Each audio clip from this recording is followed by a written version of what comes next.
It's alive. Oh, it's alive. It's alive. It's alive. It's alive. I see dead people. Hot shit. Here's Johnny. Stop. We have such sights to show you. Bring the motherfucking ruckus. Fuck you too.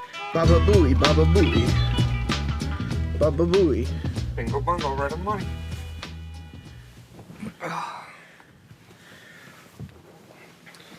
What was it, what was it you used to yell in Disney? Oh, bing bong. Bing bong! Fuck your life! I had to think about it for a second. There's so much shit that I yell. Bing bong. Bing, bang bong. I was surprised too, because I know we talked about it. You didn't know what bing bong was. I had no idea what it was. And like halfway through, I was like... You're like, oh, you've never seen that TikTok. Yeah. I guess I'm one of them fucking TikTokers. It took all week. Not that I make TikToks. We were in Disney for like a full week. Yeah. And It was on like the the second last day. And on the last day in a Ruby Tuesdays at an airport, he yelled bing bong. And I was like, where is that from? You've been saying it all week. And then he showed me the compilation of... Yeah. It was what, like 3-4 minutes of their stuff?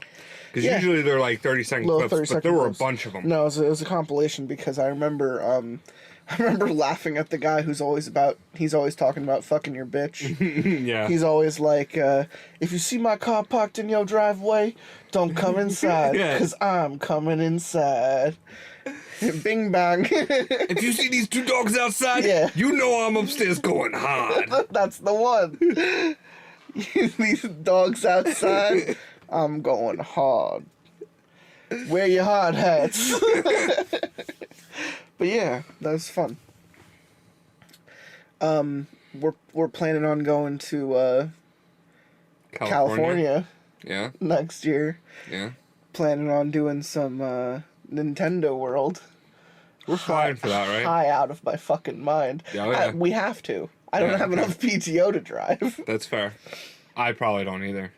But yeah, I want to see that Nintendo World. I want to see that Horror Nights. I want to see that Disneyland. And I want to see that weed. Mm-hmm. I had some of the best weed of my life in that state. I still think about it. I still think about the Blue Dream. The Blue Dream is my mission in life. I have never been more zen than when I smoked an entire blunt before going to Disneyland. It was like 6 o'clock in the morning and I'm sitting outside, I'm looking at the sun rising, and I'm like high out of my mind. Mm-hmm. The taxi man picks us up. He goes, oh, going to Disneyland.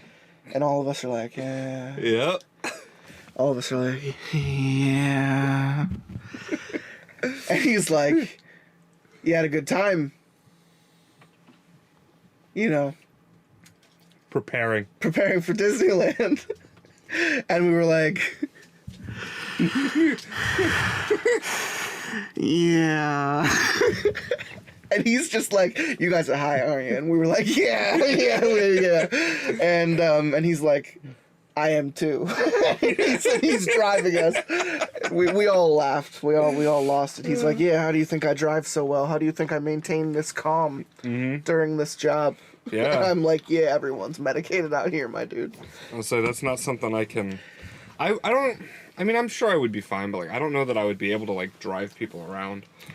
No, I would definitely get too anxious. I'm able to operate a vehicle perfectly fine, Yeah, but I would be okay with like spike. food deliveries. Oh, food deliveries I'd be fine with. DoorDash would Yeah. be solid. Nothing but your own tunes. Yep. And, you know... Especially like me being a weird metalhead, where like if you throw on my main playlist, you could hit between like heavy metal and techno just like very, very quickly. In my car, and, like, it's very emo. In my car, it's underground rap or anime music. Okay, yeah. That's... I had Deputy Dewey doing fucking loop-de-loops in the car on the way to Powderborn the other day because he's he's sitting there listening to all of this crazy anime music, and then every next song was like Run to Jewels, MF Doom, or like some unknown that I just like his shit. And and he's just like, what is happening right now? The styles, the changes, the funk, the flow. Yeah. You know how he turns into a poet sometimes. That's the writer in him. Yeah, that's the English teacher in him. I don't think he listens anymore, but he'll appreciate that. So, this is Lotsa Pasta. I realized in the last episode I recorded with Tenron Otrin that I didn't even introduce the show. We just kept talking. And I didn't, like, you knew who he was. I said his name a couple times, but I don't think I ever introduced the show. It's been a while, folks, but we're coming back. We have some stuff planned. This is going to be the first of several parts. I'm not sure how long this is going to take, but we're going to take our time taking it. I'm here. This is Lotsa Pasta. Me, your host, Captain Death, with Where am I? co-host WhereAmI up on today's feature, and we will be, I think, hospitalized. I think we're being hospitalized. Yeah, I hope so. You and I have experienced being hospitalized, so I'm not sure. We might start getting some PTSD. I'm not sure if that's going to come out or not, depending on how the episode goes, because there's definitely some poignant shit to be said about that experience. But What do you... I think this is going to lean more towards, like I told you, One Flew Over the Cuckoo's Nest. Sure. I think we're going to be drawing a line between, is this person actually insane, or is something really just odd? Something so incredibly odd happening to this person, and everyone around her just doesn't believe her, or for, you know... Yeah, well, I mean, when you're in that situation, and it's already announced that, like, hey, this is unusual, and then you're like, hey, but there's unusual shit, and they're like, we already heard that you did unusual shit, and you're, no, but there's unusual shit. We know about the unusual shit. But the unusual shit could be, oh my god, someone killed my brother and drew with blood on the wall. Yeah. And then they walk into the room and you don't have a speck of blood on you, but you're the only one in the room with the body. Yeah. And they're like, why did you kill this person? And you're like, I didn't. You could clearly look at me. I didn't. But unfortunately, I am in this situation now. You know, is that what's going to be happening? Is this just going to be a bunch of unluck, wrong place, wrong time type of shit? Or is this going to be about someone with some type of uncontrollable nature, some type of uncontrollable power? You know, what... I don't Even know uncontrollable what to circumstances. think. Absolutely. The point is, I don't know what to think. And I think that that's cool. Sure. Because too many times you go to Reddit and you look at what is literally going to happen in the story in the title of the post. And this one, oddly enough, is just... My name is Lillian Madwhip and I see things before they happen. Yeah. Is this going to be dead zoned? I have entered the dead zone. Shout out to Michael C. Hall being able to see people die when he like touches them or something, and then he tries to prevent their deaths. In some episodes he saves them, some episodes he doesn't. Yeah. How you feeling? Pretty good. I mean, obviously, I'll be a little bit better once I get through this. This is actually my first drink of the day. The Stella too. Artois. It's 11:15, first drink of the day. It's Usually my I get first. started a little It's my sooner first than that. smoke of the day. No, it's not. I'm lying. Yeah, I've been smoking. That one I've been doing for a while. I have been smoking all day, and I was playing some Halo with Tenron Otrin, and we were talking about how fun the last episode we recorded was, while also getting our asses handed to us on Legendary. So that's what I did. So we're in a good place right now.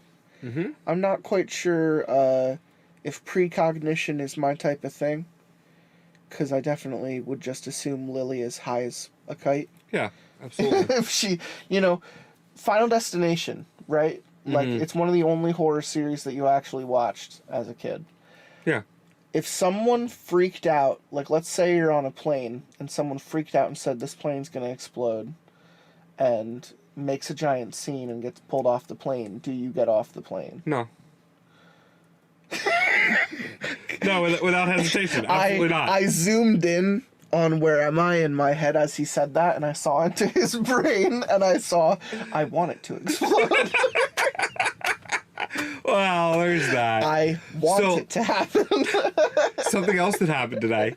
There was a commercial on the television. It was for, like, I don't know, low HLH or HCH or something. It's something about, like, oh, your hormones drop off after you're 25. Be a man. Like, here's some hormones to help you XYZ.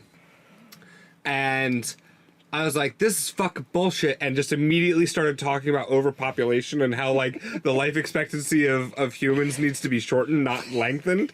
And the girl, the poor girl sitting in the lunchroom trying to eat, as this commercial came on, and I just go off for like 3 minutes, she was like, oh, okay. I'm gonna go now. So. Oh, shit. It's been a day. When you think of precognition, do you just assume you're high? Yeah. I just go, oh, man. Or I assume we're both high. It's the type of anxiety that gets into your head, right? Like, yeah. You're high, you're driving, and you're like, wouldn't it suck right now if I got hit by a train? And then, like, your car goes over train tracks, and you're like, holy shit. Oh, fuck. Yeah. But, like, you're fine. Mm-hmm. You, like, see a woman standing on the sidewalk, and you're like, what if she fell in front of my car right now, and I wasn't able to stop in time? Oh, no, I'm getting closer to her. Oh, fuck. Yeah. And then you pass by, and nothing fucking happens. Oh, okay. Yeah. There's a kid with a ball. Get the fuck out of here. I'm behind the wheel stoned. And I've been cursed with precognition. No, I haven't. He's fine. Yeah. He walked right past me. My car wasn't moving. Mm-hmm. I was crippled with anxiety. My name is Lillian Madwhip, and I see things before they happen. Don't stare at me, ass face. That's my brother Roger. He doesn't see things before they happen. I know this because if he did, he would see what's about to happen to him. And then again, maybe he does, but people like us can't see things that are about to happen to ourselves. Oh, well, that's dumb. Doesn't help at all. Oh, yeah. It's dead zone. Cool. Let's throw a I don't speed know. bump. Truthfully, all I know is that in about 3 minutes, Roger is going to die. You're going to die! I tell him. Did you just threaten me? He snarls. Oh, I guess he's 6 years. Roger, oh, no, he's 6 years old? Okay. You thought he was 6 years old. Yeah, for a second there, I was like, oh, I voiced a 6-year-old real wrong. Roger is 6 years older than me. He goes to high school and has 2 best friends named Skeeter and Dustin. They like to wear shirts without sleeves that have the names of heavy metal bands on them. Sometimes they hang out in the garage and try to play music like those bands until my dad goes out and yells at them to stop. At his funeral, they're going to wear jackets and ties and their hair is going to be combed for once. I'll never see them after that, which is nice. I love Roger because he's my brother, but when he's gone, things will be just a little bit nicer. Sorry, Roger. No. I tell him truthfully. I'm just trying to warn you. I love you, Roger. Shut up, weirdo! He punches me in the shoulder, and I cry like I'm supposed to, but it doesn't really hurt. Mom's head swivels around on her neck from the front of the car and gives us both that look that says she regrets having us. I know she doesn't, but all parents think that from time to time. I wonder where I'd be right now if I'd never had kids. No, I'm not a mind reader, too. I just know these things. Will you two knock it off back there? Mom asks. It's not really a question, though. It's an order. Adults can give orders in the form of questions. If you're a kid and you try to do this, it doesn't work. I once tried to order Roger to give me my doll back. My doll Pascal? Pascal. You're awful at reading names. No, well, I'm yeah, that too. We already knew that. Pascal. By asking him, and he laughed at me and twisted Pascal's head off. Mom had to put it back on, but she's never been one for toy repair, so it's kind of crooked now. I told her I didn't mind, and that it gives him personality. Mom and Dad think it's weird that I named my doll Pascal. I don't know why. Pascal was an angel, after all. Yeah. People don't think it's weird if you name your doll Gabriel, or Michael, or Layla, but give it the name Uriel, or Gavriel, or Pascal, and everybody gives you funny looks. I hug Pascal in my arms and look out into the front of the car, and there's a sign that says, Rest area, 1 mile, and beneath it is a smaller sign that says, Next rest area, 46 miles. And at the speed my dad drives, that should take us about a half an hour, I think. Rest area coming up, Dad says. Does anybody need to go? We stopped hours back at the McDonald's, and I had a cheeseburger with some fries and a small Sprite. I couldn't finish the burgers or fries, but the Sprite made my tummy happy, because sometimes I get a little car sick, so I drank the entire thing.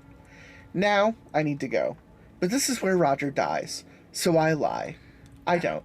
Sorry. I don't. Thinking about having to go makes it worse. So I cross my legs. Roger notices. Lily has to go. She's squirming around back here. I don't want her pissing on me. He makes a grossed out face, and I can appreciate the genuine disgust of being peed on by someone else. But Roger, I'm trying to save your life here. Mom looks back again, and I shake my head at her. Lily, if you have to go. I don't. She has to go, and I do too. Roger declares. He really wants to die. I don't think Roger actually has to go. Dad turns onto the ramp for the rest stop, ending the conversation. There's 2 lanes, one for the big trucks and one for the little cars. Our station wagon takes the second lane and wraps back around to go uphill to a parking lot for the rest area. There's some sort of big rock on a pedestal with a commemorative plaque at the base with lots of names of people who are dead. Other families are going in and coming out of the glass-wrapped building. Eerie. I wonder how far we are from the nearest hospital. Everybody out. Dad declares. Lily, hurry. Mom says as she unbuckles her seatbelt and opens the door. I look over at Roger one last time and try to smile. He looks back at me, and for a moment, there's the faintest glimmer of recognition in his eyes. I think maybe he's going to shut the door and stay in the car, but then he sneers at me, and the moment is lost. Stop staring at me, ass face. Language, Roger. Dad says in his tone that means he doesn't actually care, but he acts like it, so Mom won't get mad. We all get out, Mom holds my hand, and we cross the parking lot, even though I'm not a baby. I keep looking back at Roger and Dad and waiting for it to happen. Roger's going to die. I know it. I just don't know how. Maybe that big rock is going to come loose from its base and fall right on top of Roger like a boot on an ant. I've stepped on ants before. I always say sorry afterward, but it's kind of pointless by then. I wonder if his insides will squish out like they do with ants. The rock does not squish Roger. My mom takes me into the women's restroom where we do our business. The toilets are those ones that flush automatically. They always scare me. Like I think the one I'm on won't detect that I'm on it anymore and flush and I'll get sucked in. I go, but the whole time I'm waiting to hear the shouts and the cries from outside, and maybe Roger gets sucked into his automatic toilet. My mom has a word for something like that. A pro-pro. Roger does not get sucked into the automatic toilet. We meet outside in the lobby area where they have an information kiosk with little cubby holes filled with sightseeing maps and brochures for hotels and water parks. I want to look at one about an outdoor animal safari zoo, but Dad is in a hurry to get back on the road, so Mom drags me back out to the parking lot. We pile into the station wagon with empty bladders. I'm feeling a bit confused because Roger is still alive, and it's been at least 10 minutes since I knew he was going to die. I don't say anything on the matter because Mom and Dad don't like it when I talk about my premonitions, as they call them. Also, I'd rather not jinx it if I'm actually wrong for once. Roger's kind of mean, but he's my brother and I love him. I hug Pascal and stare out the window as we pull out from the parking space. And suddenly, Pascal is snatched from my arms.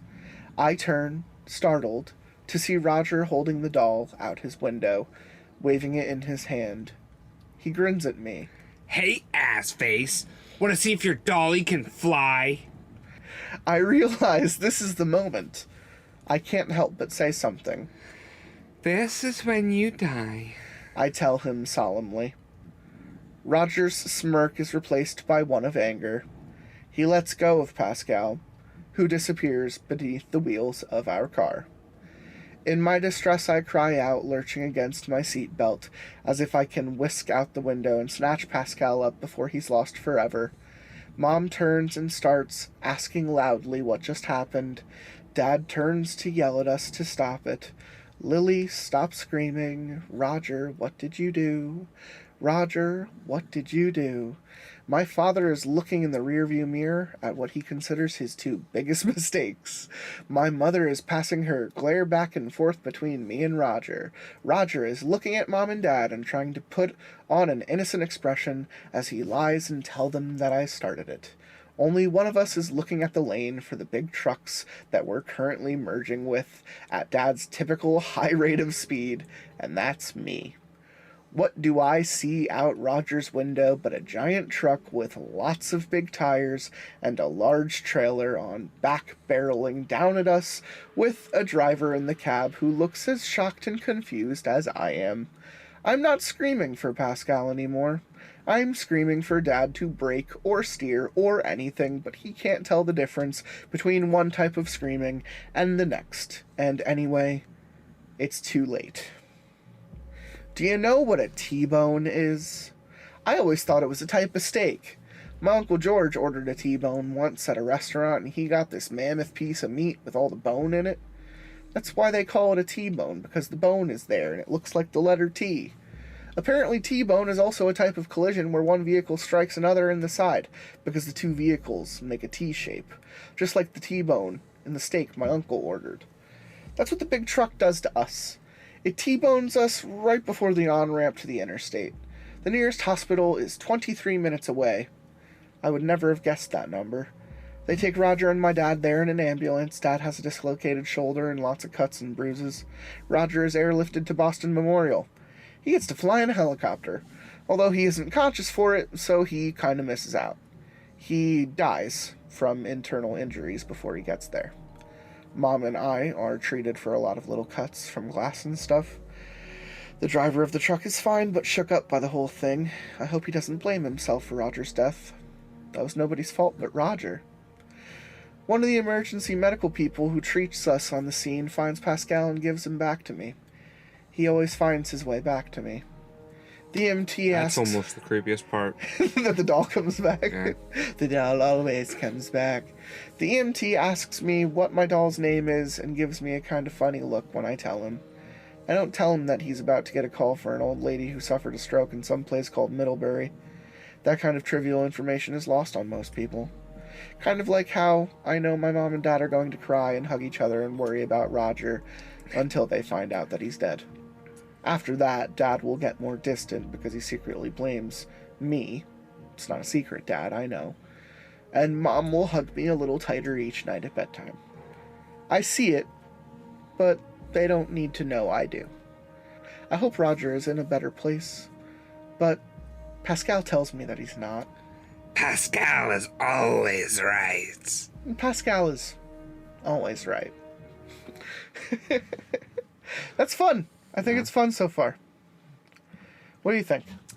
I mean, I like it. The writing style from the perspective of a child, I'm assuming, will sort of grow as the child grows. Yeah, depends on how long the narrative. I mean, we know Yeah. how long the story is, but like, Yeah. you know. Like the time frame. Yeah. Yeah, the time frame can fucking stretch. This I kid, can I see think she this. could be 30. She could be 30. She could be 13.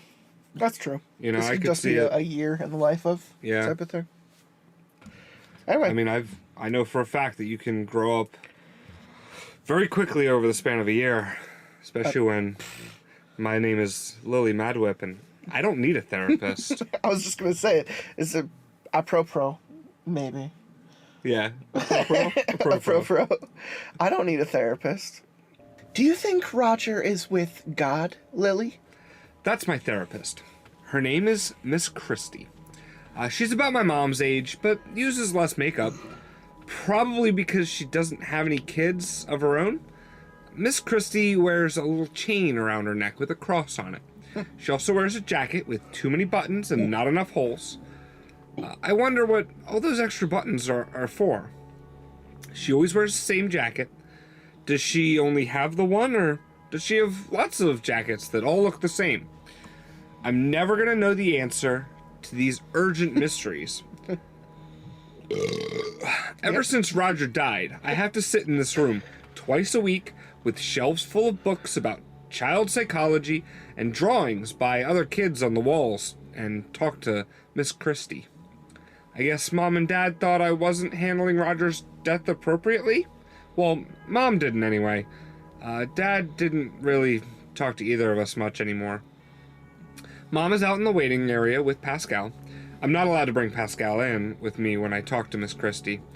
Other kids get to bring things in. There's this girl with black hair who always shows up with the teddy bear that chuckles when she squeezes it. One kid even brings a toy fire engine with flashing lights. Flashing lights can cause seizures. I don't think Miss Christie likes Pascal. Sure. I shrug. Roger's in heaven. Roger is not in heaven. He's not in hell either. Oh, okay. Roger's not in some underground cave filled with red demons carrying pitchforks that stab him as flames shoot out of the rocks. He's not sitting on clouds with a harp either. I think he'd be pretty annoyed if someone handed him a harp. He'd probably throw it at them and call him an ass face. Roger's on the other side of town in a place called Holy Oak Cemetery, where Mom and Dad paid for a plot in the back by a willow tree and a creepy stone crypt with an angel on top that looks nothing like a real angel. They got a little polished stone marker on his grave that just says Roger T. Madwhip in all caps and beloved son in cursive underneath. And that's where Roger is. There in his dead body, in a suit he'd probably make a face at if you told him he had to wear it, in a coffin with white padding, I suppose in case he gets uncomfortable laying in the dark 6 feet underground with dirt and worms on top of it all. Pascal says Roger is in purgatory, which I guess means laying in your dead body until they decide what to do with you. Jesus. Did you know there's over 200 bones in most people? Sure. When one gets broken, if a man at a mask strikes you on the arm with a crowbar, the body knows how to repair it over time. Unless the body is dead. Then they just stay broken forever, I guess. Roger ended up with lots of broken bones. Some of them were broken more than once, too. It was like a dozen guys in masks with crowbars just pounded on him for an hour. That could be taken more than one way.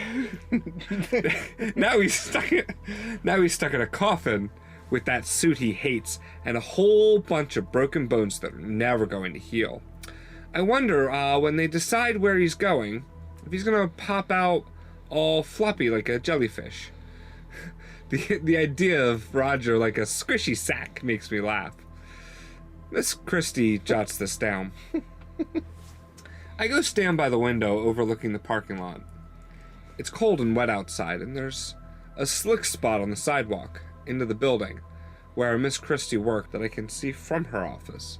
A lady and her son are walking in from their car. The boy is probably just a couple years younger than me, and wearing a pair of brown corduroy pants. He's going to slip on the slick spot and get those pants wet and end up crying. But there's nothing I can do about it, so I look away. I hear the commotion outside a moment later. It didn't rain when we buried Roger. I thought it was always supposed to rain when there's a funeral. I even dreamed that it rained, but the rain was lots of little bits of glass, and it was cutting everybody.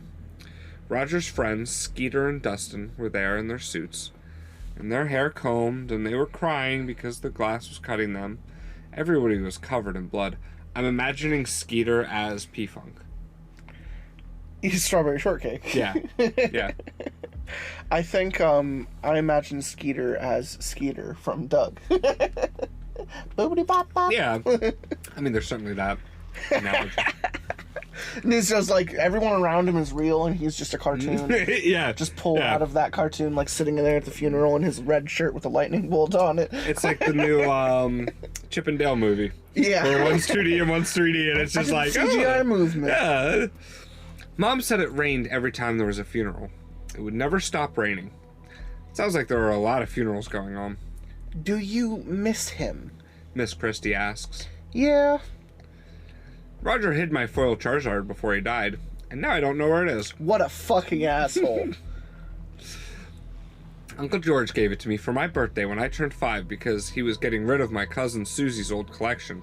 He said if I hung on to it, I could probably use it to pay for college someday. Hell yeah. Susie was a year younger than Roger, and she died in a boating accident one summer during a family reunion. When people hear boating accident, they think you were in a boat and there was an accident. Like maybe you hit another boat or ended up out of water, but Susie was in the water and the boat ran over her. So I think it was more of a swimming accident that happened to involve a boat. And then I was there when it happened. But that's a whole other story. Ever since I really don't like going in the water. Not as long as there's still boats. And sharks. And piranhas. Do you ever feel like crying? Miss Christie asks. She dyes her hair. She doesn't think anybody knows, but I know. I suppose if I really wanted to blow her mind, I could ask Pascal where she gets it done and what the person's name who does it for her. Maybe then people will stop treating me like I'm making things up, or maybe they'll want to cut open my brain. Roger said they would do that if they thought I really did see things before they happened, but Roger's dead now. I don't want them cutting open my brain, so I don't tell Miss Chrissy. I know her hair color is fake. I already cried. I say instead. I did cry, but only because people expected it of me, especially at the funeral. I just want to get back to school and see my friends. But I don't have any friends at school. I used to have a friend named Rachel, but I warned her that her dog Rufy was going to have seizures and die, and well, she stopped being my friend. Other kids think I'm weird. Jeffrey Baker calls me Mad Lily. That's okay, because Pascal says puberty isn't going to be kind to Jeffrey. If I really wanted to be mean, I could tell everyone that he still wets the bed, but Pascal tells me not to be mean. Being mean lands you in purgatory. Miss Christie writes something in her notebook about me. I think it says that I'm uncooperative and repressing my emotions. I'm trying to be cooperative, but adults don't want to hear the truth. They want to hear you say what they think is right. If you say anything else, they think it's wrong, and then you have to start all over again. Sometimes they put you on drugs so they can tweak the chemicals in your brain until you think you have things you wouldn't otherwise, like how much you miss your brother, who used to give you wedgies and hide your foiled Charizard before he died, and now you'll never go to college. Miss Christie, please call me Christie. Miss Christie, can I please bring Pascal in the next session? I ask. She gives me that face. Adults make it when they know you know the answer and are hoping you'll take the question back before they have to give it. I think Pascal should stay in the waiting room. Why? Because I want to hear from you, not Pascal. She doesn't really want to hear from me because I would want to talk about why I'm suddenly seeing her lying motionless on the floor of some room with green carpeting and yellow furniture that came from IKEA. Her face is purple and her tongue is sticking out, and it's all swelled up like when I saw a frog at the museum once. The frog was dead too. The world is decorated with dead things. I wanted to ask her if she feels dizzy or lightheaded, and if she's had enough to eat at lunch. I wonder if IKEA is an acronym. Kind of like the one I see on the wristband they'll give her at the hospital. DNR. She thinks you're a schizo, ass face. Roger says in my head, she thinks your doll talks to you. I clam up. I don't feel safe without Pascal. When I see things before they happen, often like this, Pascal can explain them to me. I don't know why he came to be with me. Maybe because in all the world I'm the only person that bothered to name their doll Pascal. Maybe he knew I could see things before they happened and came to keep me company, and by a crazy coincidence, I gave the doll the same name as him. All I know is he says he's an angel and not to be afraid, and that always makes me feel better. The time for my session finally runs out, and Miss Christie escorts me to the waiting room, where Mom and Pascal are sitting with the other parents and their kids. My mom is talking to the mother of the boy who fell in the slick spot outside. He's sitting beside her with teary eyes and a long snot coming out of his nose. Gross. Miss Christie takes Mom aside so they can have a conversation in whispers. So I take Pascal aside and have a conversation in whispers. Two can play at that game. I know Christie is telling my mother about emotional repression. And my mom is asking Miss Christie about pharmaceutical solutions. Pharmaceutical solutions, you say? My mother likes pharmaceutical solutions. Every mother likes pharmaceutical solutions. I ask Pascal what DNR stands for. Then I have to ask him what resuscitate means. Sounds like I'm not going to be seeing Miss Christie anymore. I want to warn her, but I don't know what to warn her about. Is it a bad fall? Does she have a heart attack? She looks healthy enough. I wish I got a fuller picture when I see things before they happen. But then, does it even matter? Nobody ever listens to me. Mom wants me to stop making things up, to explain the bad stuff that seems to always happen around me. Dad thinks I'm cursed and causing these things to happen. They sleep in separate beds now. Dad spends lots of time in the garage, drinking and banging on Roger's drum set. I wonder if Miss Christie will go to purgatory like Roger. Miss Christie turns to me and flashes her fake smile. See you next Tuesday, okay, Lily? I fake smile back at her and shaking my head sadly. Okay. Maybe I am cursed. Either way, I don't need a therapist. Yeah. So there's a morality cause going on in her mind, saying, is it even worth telling anyone about? Yeah. Is their existence worth pointing this out? Am I a bystander? Do I have the ability to change things? Are things inevitable? These are all questions that I do think that by acting on them, she is more or less causing them. But yeah. if she isn't, because she actively caused Roger's death, and that was kind of the weird thing about that one. Yeah, if she hadn't started screaming and the dad hadn't turned around, I feel like she had a hand in that one. If she's nowhere at her therapist's house, at her therapist's time of death, is that still the same thing? I mean, I guess you can, I feel like the doll certainly has Oh, you think fingers. You still think there's something going on with the doll? Yeah, I think the doll's fucking cursed. You think we're dealing with demons? Yeah, I think it's demons. The joke before we started recording this, folks, is that even though there were parts of the ABC's series I did with Where Am I, we just you know, we wanted it to be some type of, you know, long form story of a family's kind of madness devolving over a town and, you know, kind of causing everything to go evil, but it was just... We had, like, sort of not necessarily expectations, but sort of expectations. Many expectations. Yeah. But and it wasn't even that we had expectations, it's that we had sort of, what's it called? Standards? Not standards. There's a different word. It is kind of like standards, though, because as we're telling these stories, and it's just the getting first worse 3 and worse. Parts, I think it was like 5 parts long, and the first 3 parts were are all really, just really like good. are all just like monsters, weird happenstance, people murdering people, and then the last one is like the middle to last is like there's something going on here, and then it ends with was demons, and then the entire last part is just all was demons. Angel versus demon war, I think, was literally one of the last paragraphs. Yeah. And I was like... The problem that I had with it sucks. is that, it didn't tie in anywhere. No. This at least, they're sort of mentioning it, right? Roger's stuck in purgatory. Oh, and they talk about there's Pascal a religious being, undertone running throughout this entire thing. So I'm more okay with this being demons, even though, obviously, we don't want it to be demons. Yeah. I feel like that's like a bumper sticker for just was demons. Was demons. I'm much more accepting of it here because it makes sense.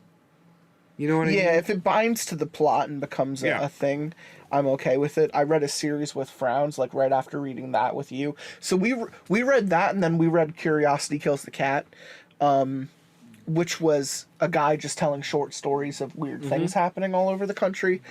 And that was the one much like the same thing, but it was like straight up supernatural. It was a little bit more disconnected too, because wasn't it? Hey, this weird thing happened to me, and I went to interview this guy here. And like now all of a sudden these people are bringing me these stories. Here's some stories. Right, and then I read a series with Frowns McBoohoo, where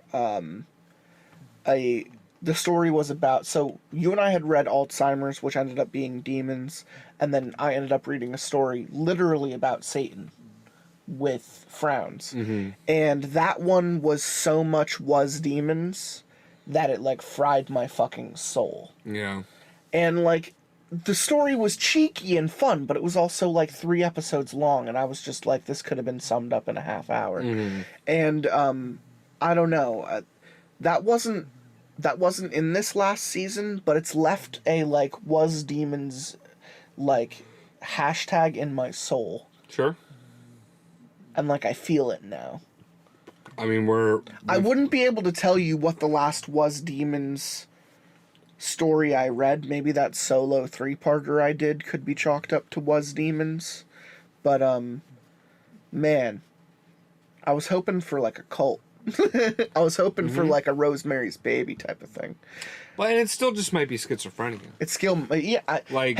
Hey, if it dedicates and does the Fight Club thing, I'm on board. Yeah, absolutely. If Pascal is a part of her mind that's just been fragmented. Like, and maybe that's why they say she can't bring it in, because maybe Pascal's not even real. Yeah, maybe she talks through Pascal. Yeah. My name is Lillian Madwhip, and I wish everybody would just stop dying. I'm gonna sing a popular Beatles song with a bunch of celebrities. It's been 3 months since my brother Roger got turned into mashed potatoes by a semi. It's been 5 weeks since my therapist discovered she developed an allergy to shellfish. It's been 2 days since my mom and I picked out this hamster that I named Whiskers because it's got so many whiskers, and now Whiskers is lying upside down in his hamster wheel with his feet curled up and his little mouth hanging open. He's got big buck teeth. Maybe I should have named him Buck. I either think she has ADHD or the writer has ADHD. Fair or enough. both. I did not see this coming. How am I even going to explain this to my mom? I want to say some swears, but I'm out of quarters for the swear jar because I spent my last 2 at the grocery store in one of those gumball machines. Only instead of gumball, I got a plastic paratrooper with a parachute who's currently dangling from the branches outside a tree outside my bedroom. Shit. You could say it. Shit! Dear swear jar, I owe you 1 quarter. Pascal sits on my art table holding a red crayon because his hands are perfectly molded for holding something like that. I set him down earlier to doodle, but he didn't draw anything. I made a still life using watercolors. I like Still lifes. I always include Pascal in my work. The one I did today was a bowl of fruit and a vase, because I saw a painting in a museum, and people like fruit and vases in their art. My mom is at the office today. She's an executive. I asked what an executive does, and she says they execute people. Then she and Dad laughed. I don't know what execute meant, but at that time, but I found out later. So in school, when we had to write about our parents, I wrote that my dad was a music teacher and my mom was an assassin. Mr. Porter gave me a check mark, but wrote that next time I should follow the assignment. Dad's in the garage right now. I can hear him through the door tapping on Roger's drum set as I carry Whiskers to the kitchen to get one of the little plastic food containers Mom buys in bulk for me to bury pets in. Normally my dad is in his workroom trying to write music, but he hasn't done a lot of that since Roger died. Yeah, like clearly death is just surrounding this girl. It's following her like a fucking friend. Yeah. He said he's working on a dirge. Apparently that's a piece where you go to the liquor store at midnight, then come home and drink out of the snare drum. I only know this. I'm on one of those too. I only know this because I woke up once and went downstairs to see what the noise was. I'm not a fan of dirges. Whiskers is a little too fat for the plastic container, but if I squish top down, I can make it seal. I run back upstairs to get Pascal in my jacket. I need to hurry because Dad's going to hurt himself by accident soon and come into the kitchen, get angry and bloody, looking for Neosporin, and if he sees me with another dead pet, he's going to wig out. It's warm out today and the ground feels soft. Mom keeps gardening tools in the shed and I grab a trowel. My next door neighbor Jamal is in the backyard climbing a tree by the fence that separates our houses. He sees me and waves. You should never wave while climbing trees. That's how people fall out of trees. So What are you doing? So I wave back. I call to him. There's a thing in the branches near your house. He points at my bedroom window. That's my plastic paratrooper. I say. Finders keepers. Jamal laughs, climbing up several more branches that reach over our fence. I don't think this is going to end well. Pascal agrees. These kids are both ass faces. Just saying. Yeah, that's fair. You're gonna fall and die, Jamal. I warn him. And Jamal freezes on the branch. He looks at me, and for a second I see the branch he's on snap, and he lands on the fence and the wood slats impale him, and he lays there, flopped halfway across the fence and stares at me, at which point Dad is going to come out and say, Jesus fucking Christ. What did you do now, Lily? and then I'm going to go to adult jail and, well, maybe I'll get a trial first. Well, the branch doesn't snap, and Jamal slowly, carefully shimmies back down to his side. A moment later, he peers at me through one of the holes in the fence. Was I really gonna die? He asks. Yes. I don't actually know that. You wanna help me bury my hamster? Okay. Jamal goes around to the front yard and comes up our driveway. I like Jamal because he listens to me. He's a year older than I am, and he goes to a different school because his parents are Catholic. He always has to wear a tie to school. Roger's head would have exploded if he had to wear a tie every day. What happened to Whiskers? Jamal asks, looking at my hamster, mushed into a container. He ran himself to death? I don't actually know if that's true, but it seems plausible. Can you do that? Absolutely. Mom marked out a section of the backyard by the woods for me to bury pets.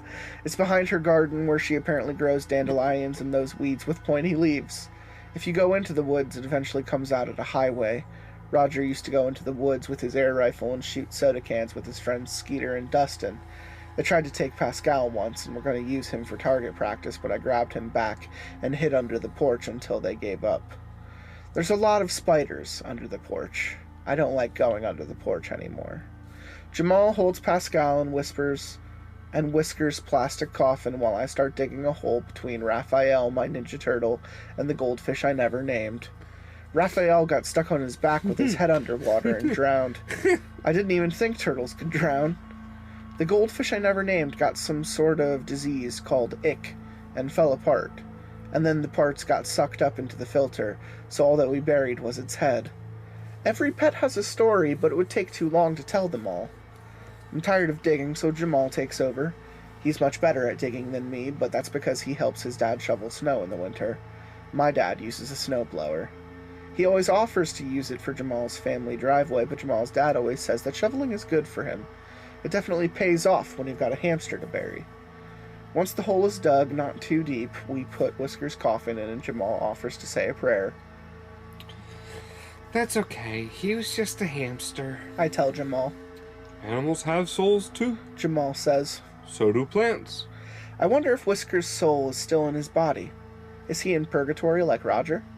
I always wonder if this means Jamal says a prayer before eating broccoli. I fill the hole with dirt we dug and pat it down. I'll need a couple popsicle sticks to make a marker, so I offer Jamal a popsicle. Hey, Lily, look! Jamal points into the woods, and there's a bunny rabbit watching us. It's gray and almost matches the color of the tree it's leaning against. Oh, it's not leaning. Oh. Is it dead? Jamal whispers. Of course it is. Pascal tells me not to go into the woods. But Jamal is going into the woods now, and Jamal is the only person that's nice to me, so I follow him. He stops at the bunny and nudges it with his shoe. Oh, hey, Jamal got new shoes. They're blue and they got big swoops on them. I didn't even notice before. The bunny crumples over. It looks like a pile of fur now. Jamal kneels down to see if it's wounded or something, and I notice a couple black birds in a brush beside us. They're also dead. I don't see any blood on it, says Detective Jamal. I use my boot to brush some leaves over the dead birds. What the heck? Jamal is standing up again, and he's staring further into the trees. Lily, go home, Pascal tells me. But I don't go home. I'm sorry, Pascal. Jamal steps past the bunny and crunches through the shrubs and sticks until he comes to a big pair of branches laying on the forest floor, except they aren't branches. Jesus! It's a deer. One of the male ones, like Bambi, with big antlers.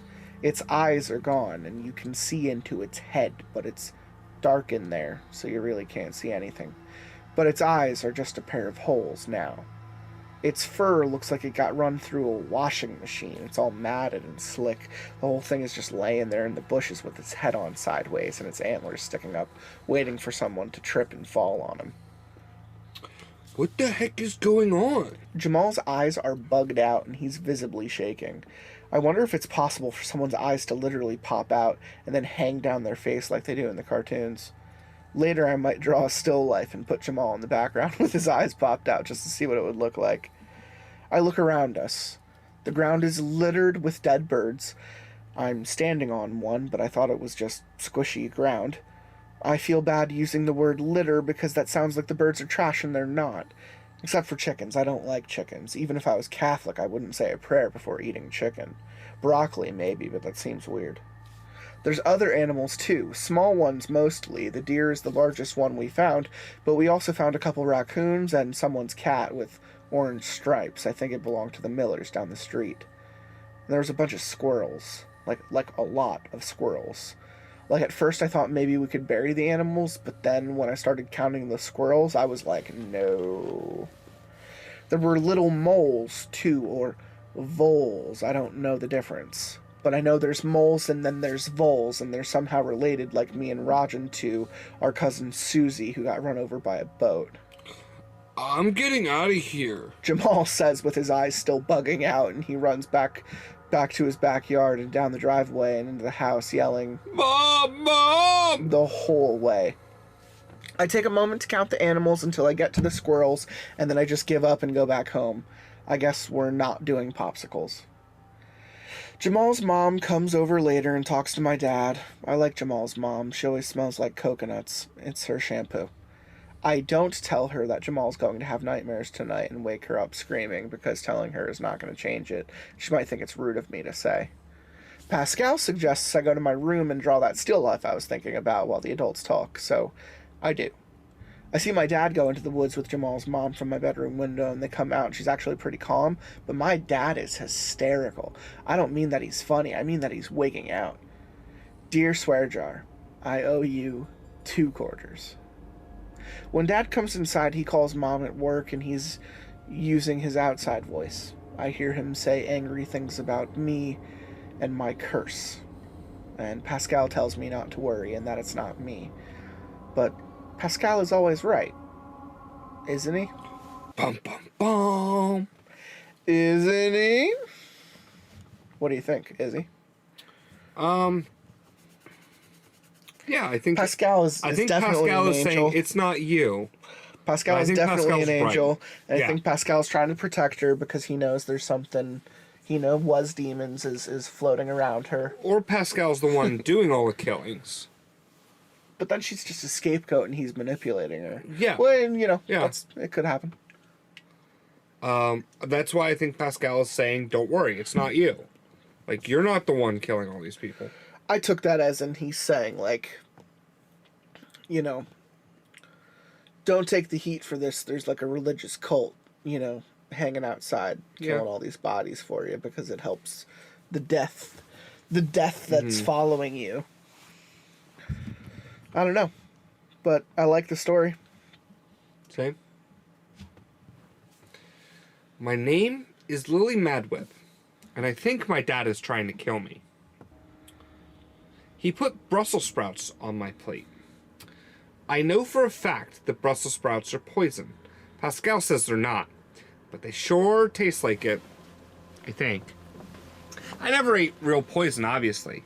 My brother Roger once knew a kid who drank so much cinnamon that he had to go to the hospital because it was eating the inside of his tummy. And that's what it feels like when I eat Brussels sprouts. Like they're eating away at my insides. Eat your breakfast, Lily. My mom tells me. They are both trying to kill me. Brussels sprouts aren't even a breakfast. What kind of parent makes their kid eat Brussels sprouts for breakfast? I asked them this question. What kind of parents make their child eat Brussels sprouts for breakfast? You were told last night if you didn't eat them with your dinner, you were getting them cold in the morning. Dad says behind his newspaper. Oh yeah. Brussels sprouts taste like garbage. I haven't eaten garbage either, but I've smelled it. It smells like Brussels sprouts. Lillian Alexandra Madwhip. Adults use their middle name when they're trying to make you do things. And somehow it works. Middle names are magic. Anyone who knows yours has power over you. That's probably why some people don't have middle names.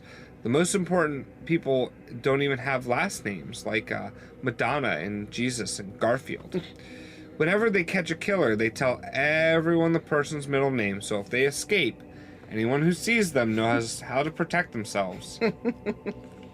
Dad throws down his newspaper and storms off to his workroom with his coffee. He and Mom had a big fight after Jamal and I found all the dead animals out in the woods the other day. I heard them from my room where I was painting a still life. Dad said things and people around me keep dying and stuff about me being creepy. And Mom said I'm his daughter, so if I'm creepy, I get it from him. Then she got on her phone and called people who came and collected all the dead animals in big garbage bags. There was a whole crew, like 6 people. They had these huge, thick gloves on and wore masks like you see doctors wear when they're operating on someone. One lady had a clipboard, and she wrote down every animal they found. There were 23 and a half squirrels. and a half. Things got worse when Mom came to tuck me into bed because I'd forgotten to tell her that Whiskers had died. All the yelling and banging of the doors, and the van parked on the front lawn, and the garbage bags I didn't remember what started all until she kissed me goodnight and saw the empty cage. Then everything started right back up again, except for the van and the people with garbage bags. I sure hope they don't come back and dig up all my pets.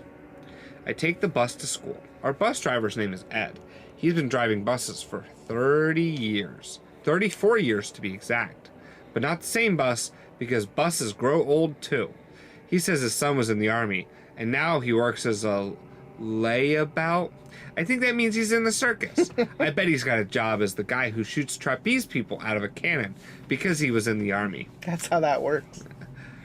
At morning recess, I sit on one of the benches by the baseball diamond and watch a bunch of 6th graders play kickball. Jamal is playing with them.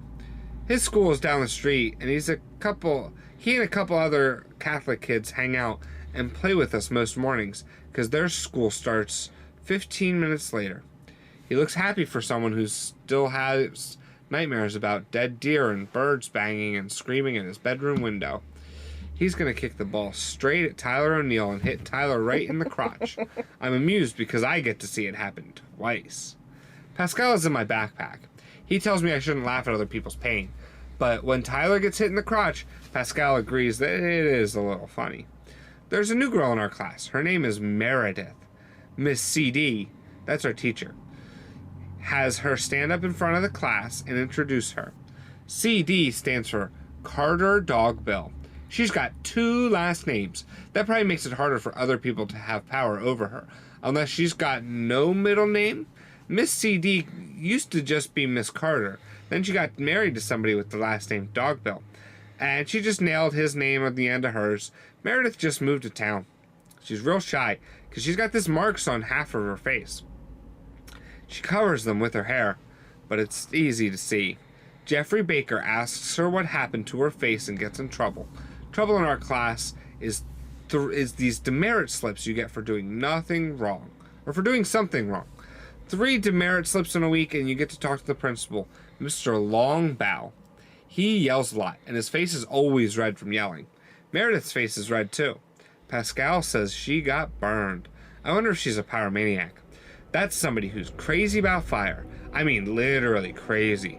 There was a boy in Roger's grade who was a pyromaniac, and he went camping with his Boy Scout troop, saw a spider in his tent, and tried to kill it with hairspray and a cigarette lighter. He got burns all over his body because the tent caught fire with him inside. Not a good plan. Miss CD asks all of us what to say to Meredith, and nobody knows until Hannah guesses, hello? And then we're all like, oh yeah. It was pretty funny, but nobody knew what Miss CD was talking about.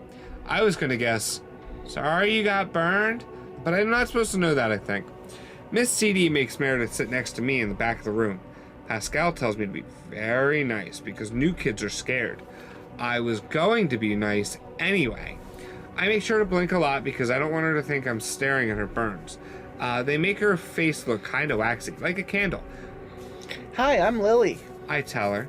New kids are the best because I haven't freaked them out yet. I know. Oh. I don't know how she knows that. Maybe some other kids already told her about me. I hope it wasn't Rachel, whose dog died from seizures. Meredith pulls stuff out of her backpack. She's got a green pencil that's all glittery and has a rainbow eraser. Her notebook is 3 subjects, so it's already 3 times better than mine. She pulls out a Barbie doll and sets it on the front of her desk, like I do with Pascal, and this thing is horrifying. It's got no clothes at all, half its hair is missing, and there's a black scorch mark on its face, and one of its hands is melted into a lump. I can't help it. I gotta stare at this doll. This is Barbie, Meredith says and turns her Barbie toward me. Oh God, its face is kind of melted too. I make Pascal salute Barbie. This is Pascal. Then I feel bad because Barbie doesn't have articulated limbs like Pascal, and her hand is a lump anyway. Meredith sits next to me at lunch. Nobody else sits by me, so new kids usually end up there. But she doesn't just sit at the table, she sits next to me. She's a purple lunch block with planets and comets on it. I have a paper bag with my name on it in Sharpie. Her lunch is a peanut butter sandwich and some carrot sticks and a plastic bottle with lemonade, and oh my God, she has Oreos. I've got a high C and some blue corn chips and a pepperoni and mustard sandwich. My dad snuck more cold Brussels sprouts into my lunch. I can't tell if it's meant to be a joke or not. I swear he's trying to kill me. Meredith asks permission from the lunch monitor to go use the bathroom, and she leaves her melted Barbie and Oreos with me. Not like I get to keep them, but she says she trusts me to protect them. The moment she's gone, though, her Barbie starts talking. It tells me its name is Nathaniel. I've never met another doll that speaks to me like Pascal does. If it's an angel like Pascal, and it says it is, I wonder if every doll has an angel in it. That would be a lot of angels. But I guess they just run out. God can make some more. I asked Nathaniel if Meredith knows he's an angel, and if he minds being melted Barbie with boobies. No and no. He then tells me that Meredith has a gift like me.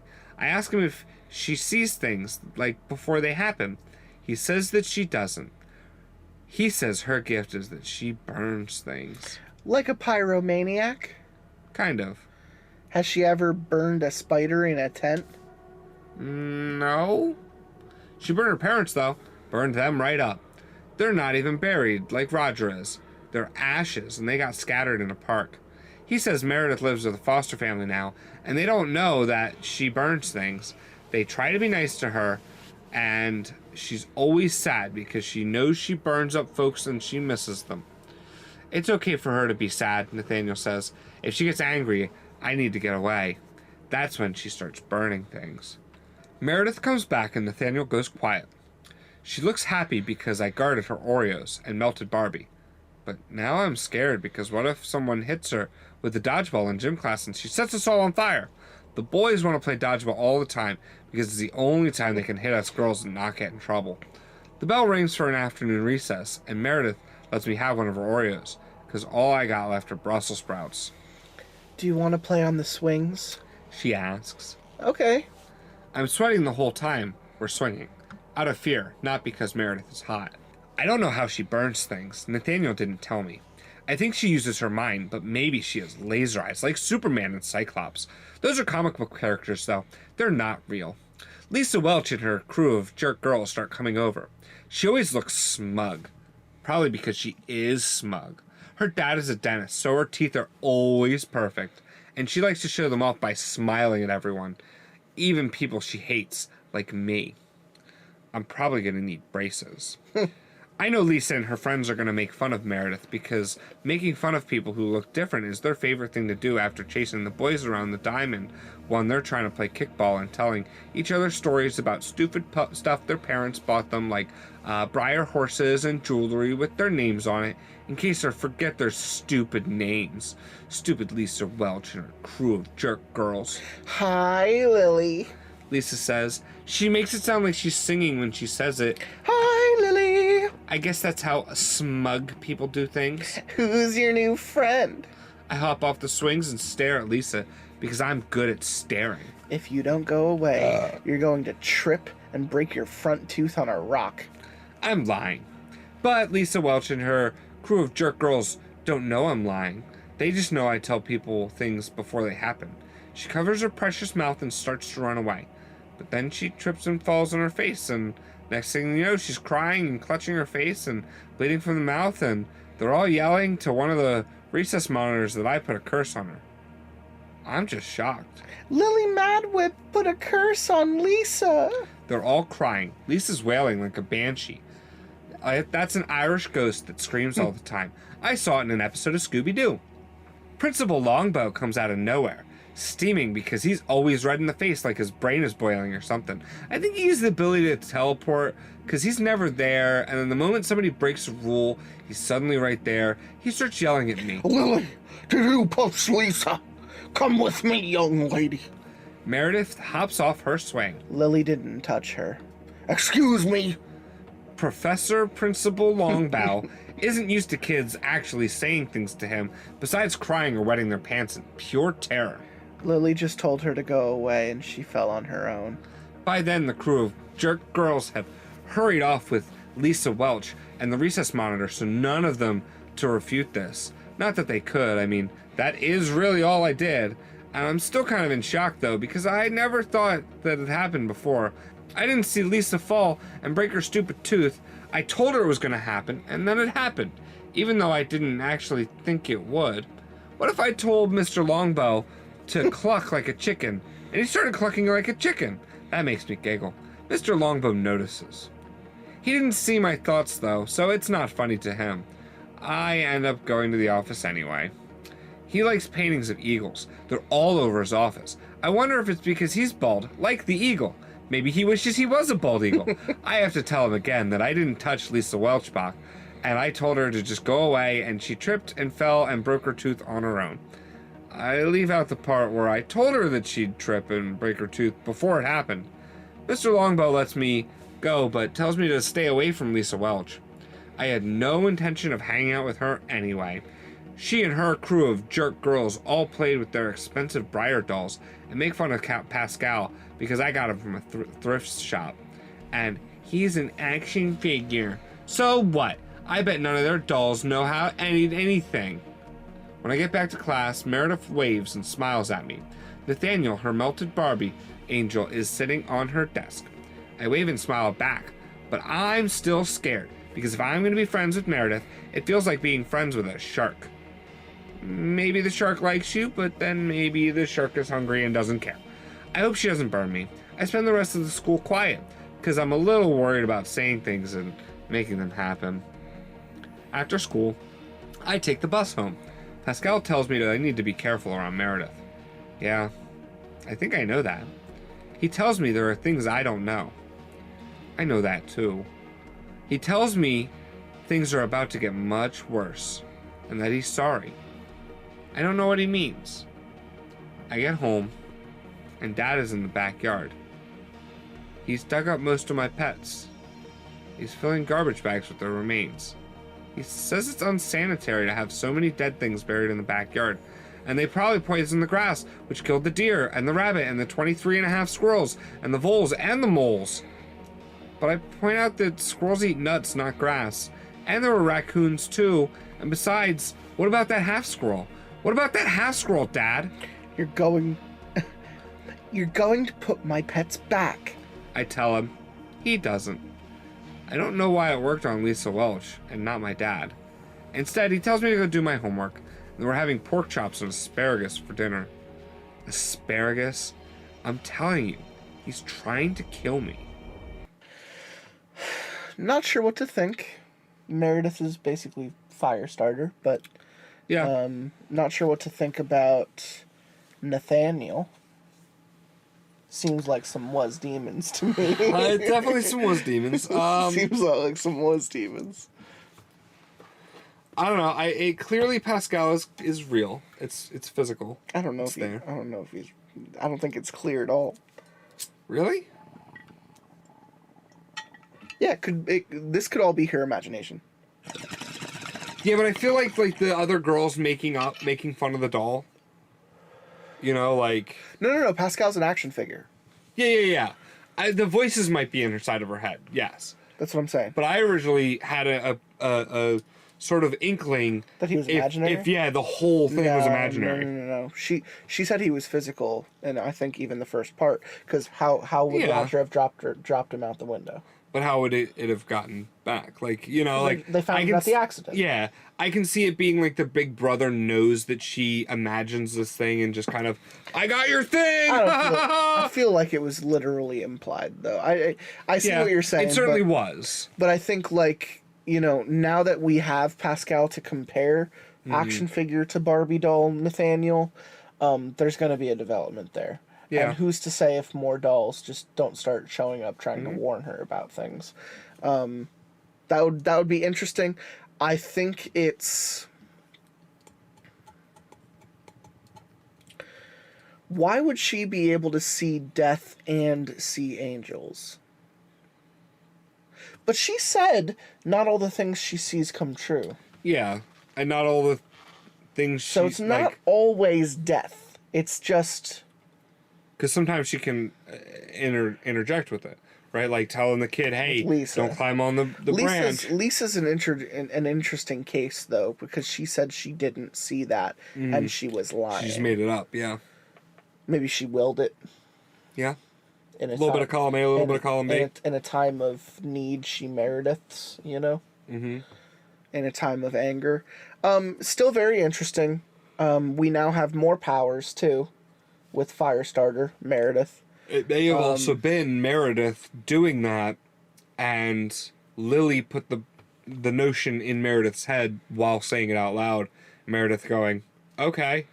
Sure. Plunk. Sure.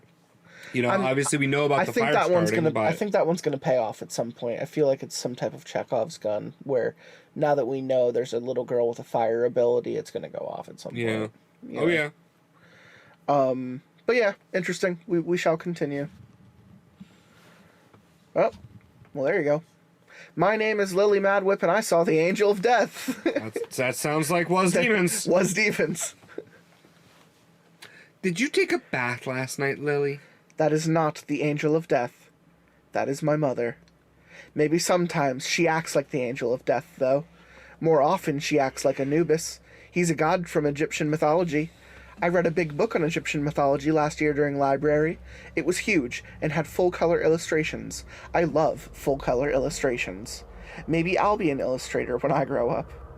Anubis has a dog for a head, not a full dog, but a dog's head, just the head. He would take people when they died and weigh their heart on a scale with a feather. If your heart weighed less than a feather, you got to go on to paradise or something. I don't think anybody could really pass that test. In health class, Mr. Poyer said our heart is about the size of our hand clenched into a fist and weighs almost a pound. I'm pretty sure a feather doesn't weigh that much. Maybe an ostrich feather. Maybe that's why ostriches can't fly, because their feathers are so heavy. I wonder if they had ostriches in ancient Egypt. Yes, I took a bath last night. You brushed my hair, remember? Mom does that thing where she touches her chin like it activates her brain. Oh, now I remember. Well, you don't smell like you took a bath. I sniff myself. That's my clothes. They didn't take a bath. Oh, Lily, go change into clean clothes. I don't want you smelling like this. We're going to the mall today. Yes, I love the mall. There's a carousel at the food court, and you could ride it for like 5 minutes for just $1. Of course, when you're on the carousel, it feels like just a minute, but then you're waiting in line and you can tell it's 5 minutes. Also, someone has a good sense to put a candy store right next to a toy store. That person deserves a raise. I jump to my feet and run upstairs to get change. Can we go to the pet store? I call down to my mom. Ever since Roger got turned into mincemeat, my mom has been letting me get away with things she didn't used to.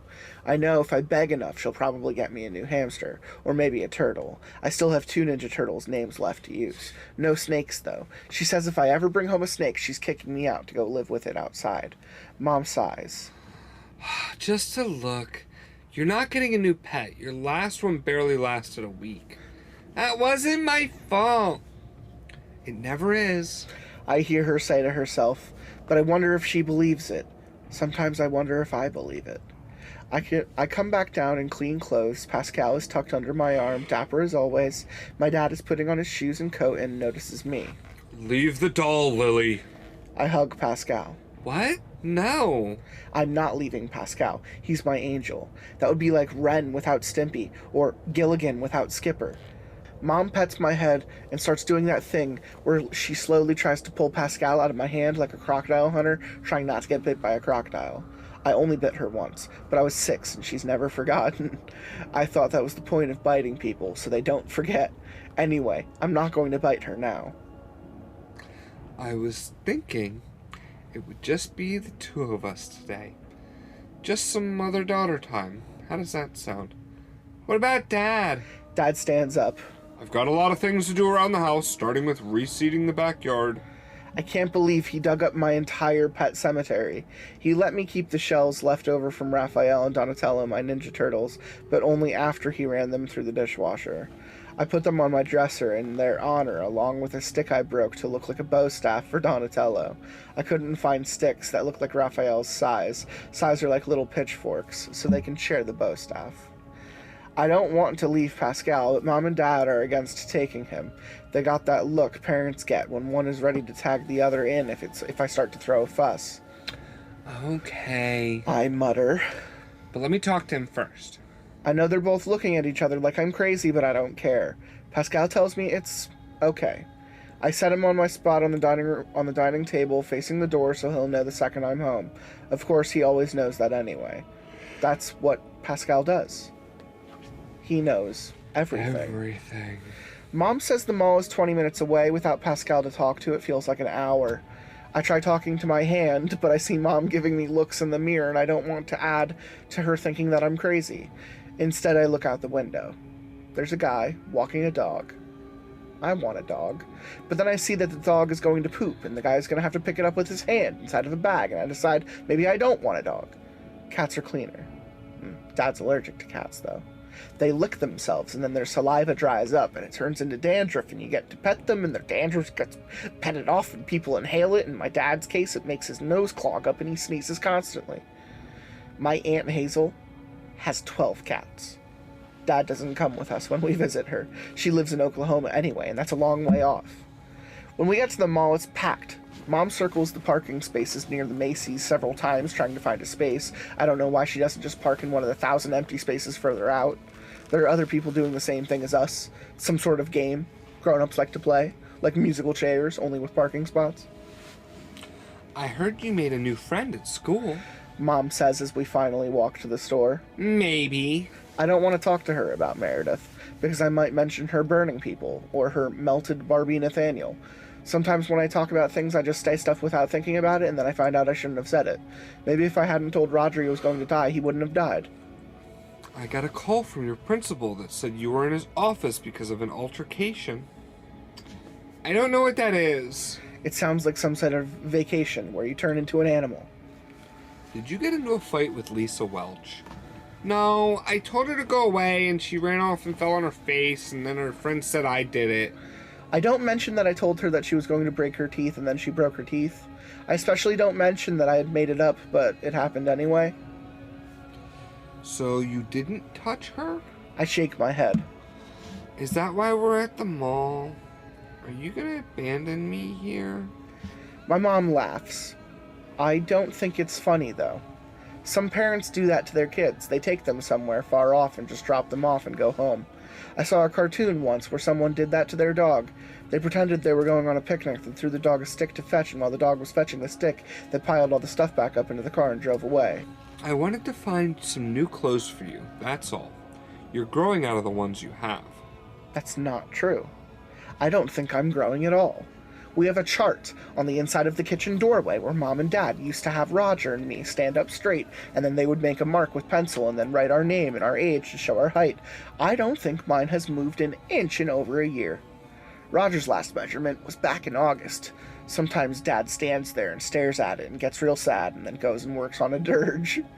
We walked by the food court. There's like 100 kids waiting to ride the carousel. I hope they clear out by the time we come back, because I like to get on a ride and then run back in line and get on the next one over and over until Mom makes me stop.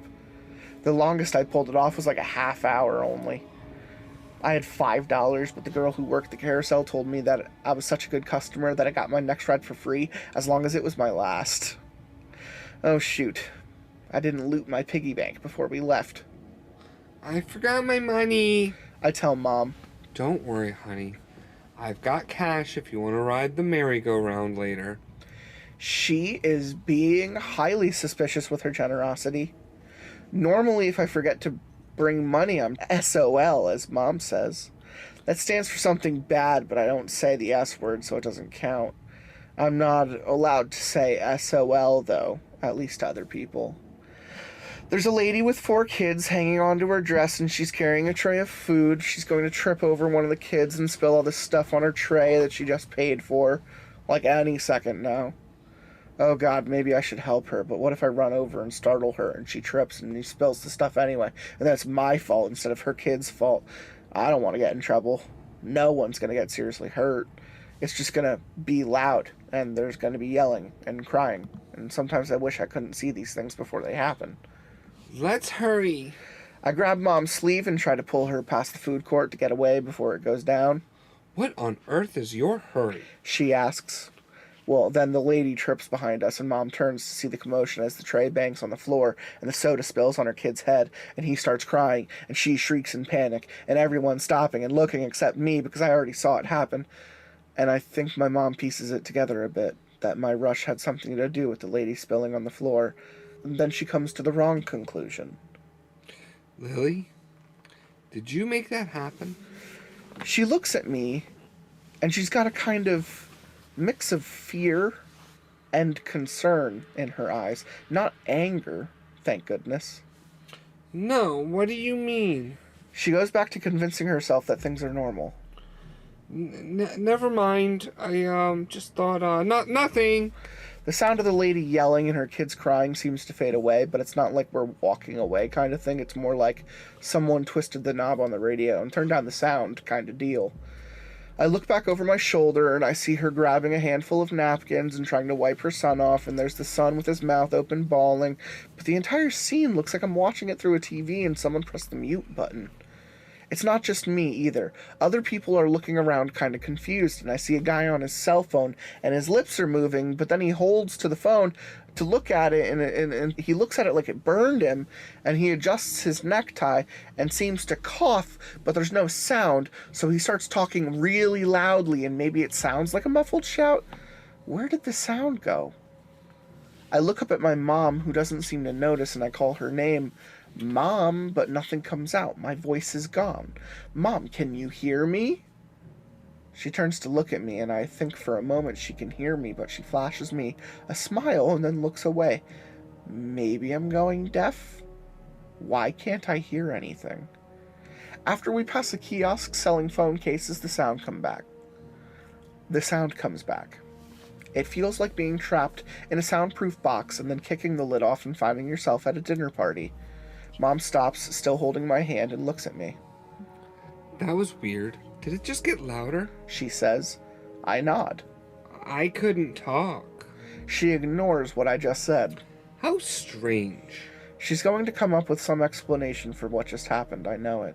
She always does. Sometimes I think I could melt the car with my brain, and she'd tell me it must have been sunspots, or something. I can't actually melt the car with my brain. I can't even pop popcorn. Maybe when we go back to the food court, I can have some popcorn. Only now, I kind of don't want to go back to the food court, because something strange is going on there. Puppies. I see the pet store. They keep all the puppies and kittens in glass boxes right out front so people can look at them. You're not supposed to actually buy from those kinds of stores because someone said they can get their puppies from puppy mills. I thought mills were used to grind up grain. I read that in a book. Wouldn't a puppy mill grind up puppies? Poor puppies. Maybe these were rescued from being ground up. I don't know what people would say, what people would use puppy powder for, but some countries grind all different parts of animals up for medicine. Mom says that's barbaric. Can we look at pets before we shop? I beg. Please? Mom looks across the mall at a makeup store. I'll tell you what. I'm gonna step into Sephora. You can look at the animals, but don't touch. When I'm done in there, we go get you some new clothes. Deal? Can we also stop by the toy store? I ask. This is actually a trick. I know that if I can get her to the toy store, she'll go into the candy store as a reward for herself. We'll see what time it is when we're done. Well played, Mom. Now I have to weigh my options. Do I go look at the kitties first because they're so cute, or do I go look at the snakes because I know if I'm looking at them last, when Mom comes back, she'll see them, and any chance of negotiating a new pet goes right out the window. I don't really need to see the snakes. They're cute when they're small, but some get big and they can eat you. I don't know how big the garter snakes get. I think I heard about a snake getting flushed down the toilet and growing to the size of the sewer pipes. They made a movie out of it called Anaconda or something. I'm going to look at turtles in the back first because those are my safest bet for getting a new pet. And if I look at the puppies last, I know Mom will say no, but then I can ask to show her the turtles already, have one picked out, and she'll say yes, to just be happy that it's not a puppy. There's a big turtle who I could totally name Leonardo. I just gotta make sure he never learns what happened to Donatello and Raphael, otherwise he might not want to come live with me. Everybody else in the store is running to the front. I wonder what's going on. I walk over to the kitties and puppies section. I see a pair of EMTs run past, pulling one of those stretchers they lay sick or injured people on. Oh, did somebody get hurt? They're running back to the food court. I wonder if the lady or one of her kids ended up getting injured from the incident with the food tray. I can hear one EMT calling onto her walkie-talkie device. Upgrade to priority 1. Send another unit. Possible priority 2 on scene. It was a woman. I don't know what any of that means, but it sounds urgent.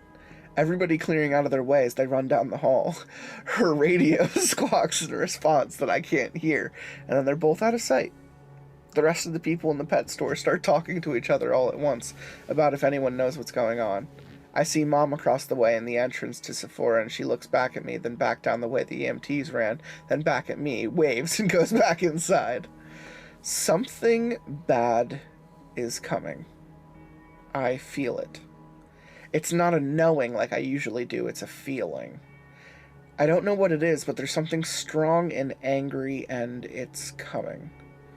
I've never felt something like this before, and it scares me. I back into the pet store, bumping into a shelf full of bags of dog treats, and now I have to pick them all up because I pick up after myself. Stupid dog treats. Oh right, something bad is coming. I almost forgot. Now I see it. I don't see the bad thing, but I see the people in front of the store, and they're all looked shocked and horrified. They're looking at me like, what did you do? But I didn't do anything. I just knocked over some dog treats, and that's not it. I didn't do it. I whisper. Why are they looking at me like that? Why are all the pets lying down? Why is the snake lying so limp on its branch? Why aren't the puppies moving? None of the puppies are moving. It's my fault. It's all my fault. It's all... The mall thoroughfare is dark. I don't think anybody else can see it. It's not like the lights went out. It's more like a fog, but it's black and it's coming down like octopus tentacles, slithering and filling the mall. I'm scared. I wish Pascal was here. Pascal would know what this is. He'd tell me to run. Run, Lily, run. I go out to the thoroughfare to the kiosk full of sunglasses. I'm standing in the black fog and looking at it as it wraps around my legs and over my shoes and makes it so I can't see my feet. And there's a man at the kiosk, and he's got glasses with little magnifying lenses, and he has a pocket protector with the little screwdrivers and pliers in it. He sees me looking at my feet and asks me if I'm okay, but he asks as if the words fade away, like the radio dial got twisted again. Everything gets silent, all the people standing around still talking about the EMTs who ran past or talking to each other, but I can't hear them. They sound like they're on the other side of the wall from me. They slowly start to look confused as everything goes quiet. And then I see her. She's walking down the thoroughfare toward me, not looking at me, but looking around her with something of a similar look of confusion on her face as I probably got on mine. The black fog is thickest at her feet, and I can't see much of her lower half. It's a lady with long, black hair and dark skin. She's got a big black coat on like they wear in old movies. I saw one once when I snuck downstairs and crawled under one of the living room chairs and watched what my parents were watching. The lady looks at her feet, or where they should be, then she looks up and sees me looking at her. She's confused, but she also seems suspicious. I think she knows I'm seeing what she's seeing, and she starts towards me. I'm gonna owe the swear jar so many quarters. The air is getting cold. The man at the kiosk puts a hand on my shoulder, startling me, and I jerk away. I inch slowly back toward the pet shop, watching the lady watch me. She's walking straight at me, stepping past people who seem to be yelling to try to hear each other, and nobody notices her but me. Please don't get near me, please. And then I hear a voice. It's calm, almost like a whisper. It's in my head, but not in my ears. It's like when Pascal is trying to talk to me. The voice isn't coming from the lady's mouth, but it's coming from somewhere on her. Run, child, it says. I cannot stop her. She doesn't understand. Who are you? I yell, but nothing comes out of my mouth. I am Duma, it says. We're not here for you. You must run. We cannot be this close to each other. Run. The lady is closing the distance between us. She can't hear it. She can't hear the voice. She sees me trying to scream, but nothing is coming out, and she's marching toward me to do something to me. Maybe she thinks she's going to help me. I think she's going to kill me. She's only feet away. The man at the kiosk with the glasses seems to get dizzy and stumbles back, clutching his arm. I turn and I run. I can't go into any of the stores. They're all dead ends. I can't go into Sephora. What if my mom comes in and my mother meets her? I don't understand what's going on. I just run the opposite direction of the lady in black. Mm-hmm. All the animals in the pet store have stopped moving. Everybody's pointing at them, and some of the employees are pushing past customers to see what's happening. Nobody's making a sound. There's no sound at all. It's like a silent movie. Some lady is holding a puppy, and it's all flopped still in her arms, and she's petting it, and I don't think she realizes that it's dead yet. They're all dead. My mom comes out of her makeup store just in time to see me run past, and I look at her and hope that I'm looking sufficiently scared for her to get to the message, and I understand why I'm running. She mouths my name, but no words come out, and then she looks across the thoroughfare at the pet store and sees the commotion going on over there, and I don't wait to explain. I just keep running, pushing my way past groups of people, trying to outrun the black fog snakes that are literally all over my feet. I look back at the dark lady, and she stopped outside the pet shop. She's looking directly at me, concerned, but isn't chasing me. She looks at the glass case full of dead puppies and kittens, and then back at me, and then slowly backs away and disappears into the crowd. I don't chance it. I keep running. I run until I reach the escalators by the Sears, and my legs are tired from running and I can't breathe. I've been able to hear my own sobs for about a minute now, and ever since I got out of range of the lady in her black smoke and whatever that Duma, the voice coming from her. Lily? My mom finds me 10 minutes later. She didn't run after me because she's got on heels, and she probably figured I'd stop once I reached the escalator, because I hate riding the escalator. I'm always afraid I'm going to get my feet caught in and get sucked up into the machinery. I've heard that that's happened to people. Some lady in China fell into one and got ground up. I don't know why people just don't take the stairs. What happened, sweetie?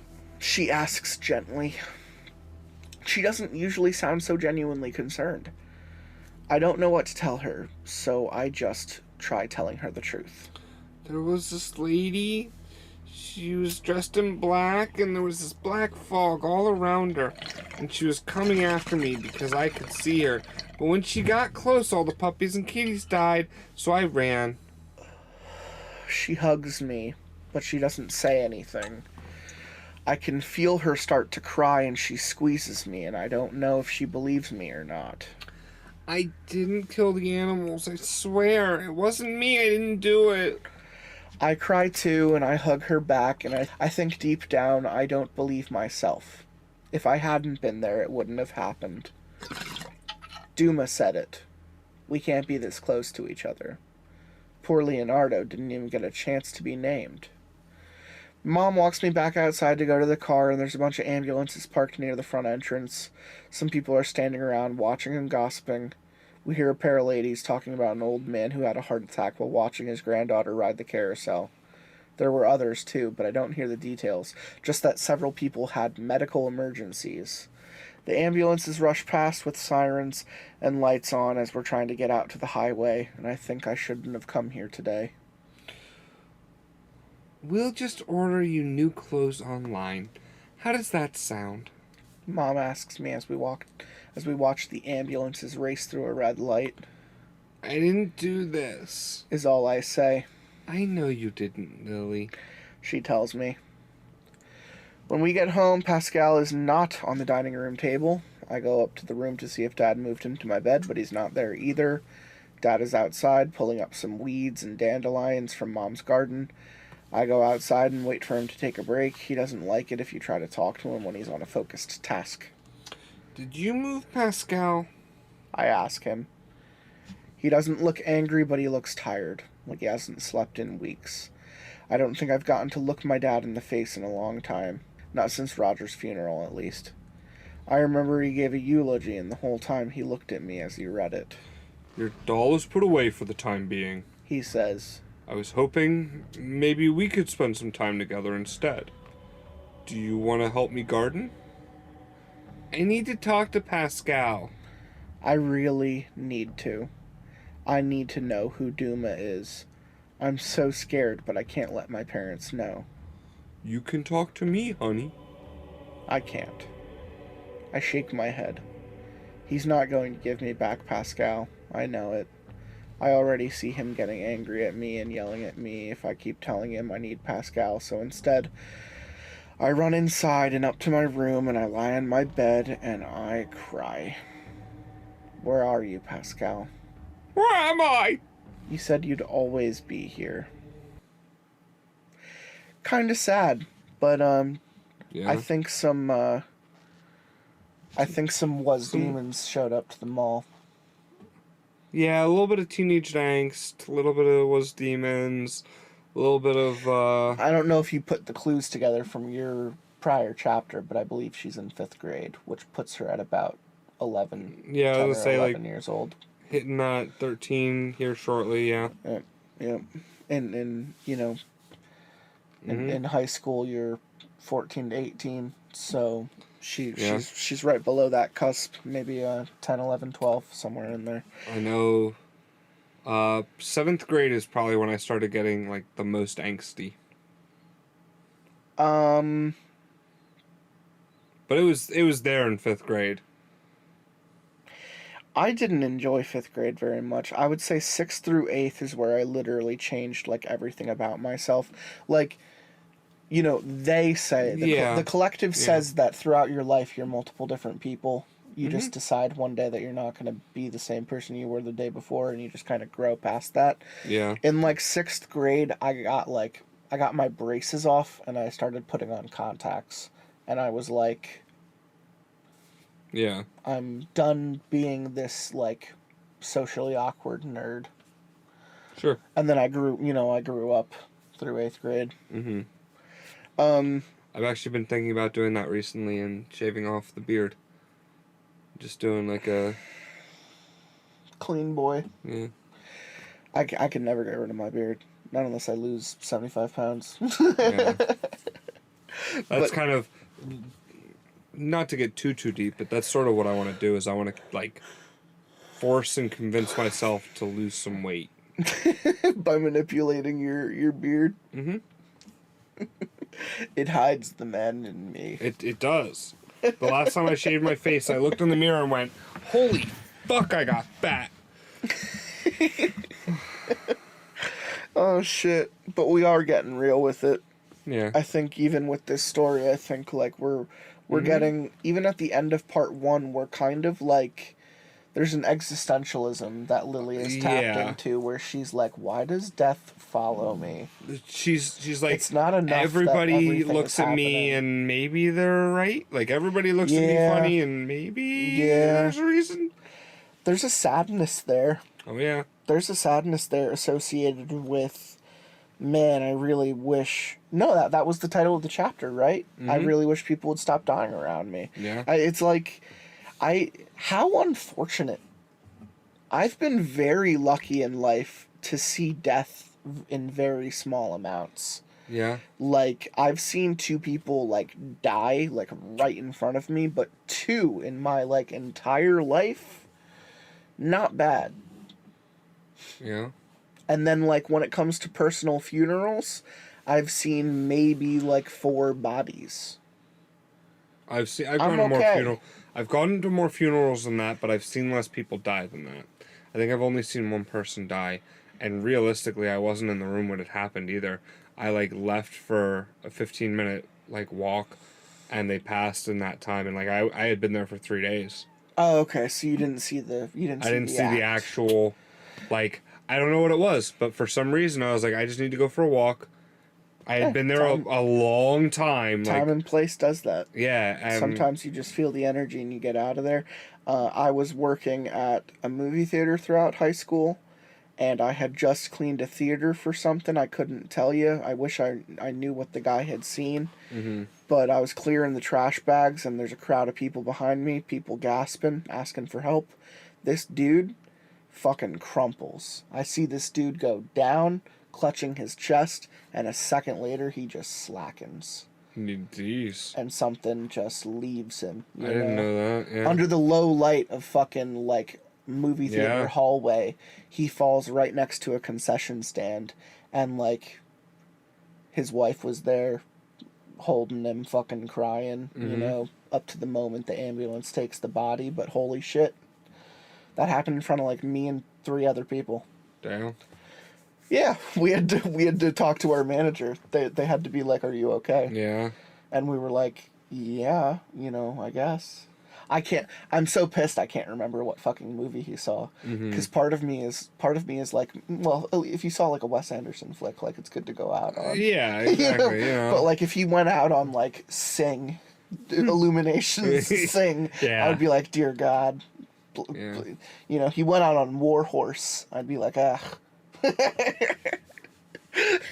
But anyway, That number might actually be 3. I've told the story of the old guy falling in the wine and spirits store before. Okay. He got I witnessed a man slice himself from this point to this point, Ooh. all the way down his arm. Yeah. And I was the only person to pick him up and use like my Any type of compression? Yeah. hands on his arm and physically hold him.